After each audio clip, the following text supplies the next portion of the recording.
شروع اللہ کے نام سے جو بڑا مہربان اور بار بار رحم کرنے والا ہے۔ منافق یعنی دکھاوا کرنے والے لوگ جب آپ صلی اللہ علیہ وسلم کے پاس آتے ہیں تو کہتے ہیں ہم گواہی دیتے ہیں بے شک آپ صلی اللہ علیہ وسلم اللہ کے پیغمبر ہیں، اور یہ بات تو اللہ کو معلوم ہے کہ بے شک آپ صلی اللہ علیہ وسلم اس کے پیغمبر ہیں۔ اللہ اس بات کی گواہی دیتا ہے کہ منافق لوگ اپنے اقرار میں جھوٹے ہیں۔ انہوں نے اپنی قسموں کو اپنے بچاؤ کے ڈھال بنا لیا ہے۔ اللہ کے راستے سے دوسروں کو روکنا ان کا کاروبار بن گیا ہے۔ کیا ہی برے اور خراب کاموں میں پڑ گئے۔ یہ اس کا نتیجہ ہے کہ پہلے تو یہ لوگ بناوٹی طور پر ایمان لائے، پھر کفر میں جا پڑے۔ ان کے دلوں پر منافقت کی مہر لگ گئی، اب یہ کچھ سمجھ نہیں پا رہے ہیں۔ جب تم انہیں دیکھو گے تو ان کا ڈیل ڈول تمہیں بڑا عجیب لگے، اور اگر کچھ کہنے لگے تو گویا ان کی بات تمہیں ضرور سننی چاہیے، جیسے کہ ہلکے سہارے پر ٹکی ہوئی لکڑیاں ہوں۔ ذرا سے بھی آہٹ ہوئی تو ہر آواز کو یہ یہی سمجھتے ہیں کہ انہیں پر آفت ٹوٹ پڑی۔ انہیں تم سے دشمنی ہے، ان کے چال سے بچنے کے لیے چوکنے رہنا۔ اللہ کی ان پر مار پڑے، یہ کہاں الٹے پھر گئے۔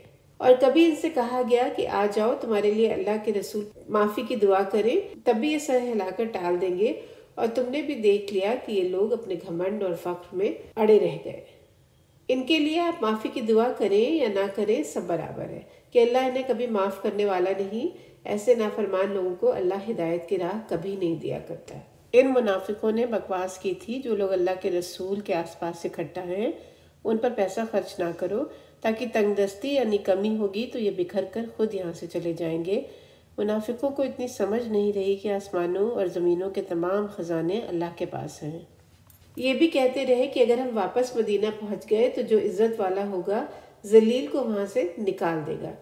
اصل میں تو عزت صرف اللہ کے لیے ہے اور اس کے پیغمبر کے لیے ہے اور ایمان والوں کے لیے ہے، لیکن ان منافقوں کو اس حقیقت کا علم نہیں۔ اے ایمان والوں، محتاط رہو کہ تمہارا پیسہ اور تمہاری اولاد تمہیں اللہ کے ذکر سے غافل نہ کر دے۔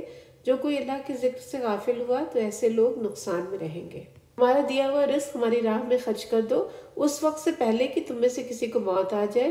تب وہ کہنے لگے کہ اے میرے پالنہار، ذرا اور مہلت تو نے مجھے دی ہوتی تو میں صدقہ خیرات کر لیتا اور نیک لوگوں میں شامل ہو جاتا۔ اور جب کسی کی موت کا وقت آ جاتا ہے تو پھر اللہ کسی جان کو ہرگز مہلت نہیں دیا کرتا، اور جو کچھ تم کرتے ہو اللہ اسے جانتا ہے۔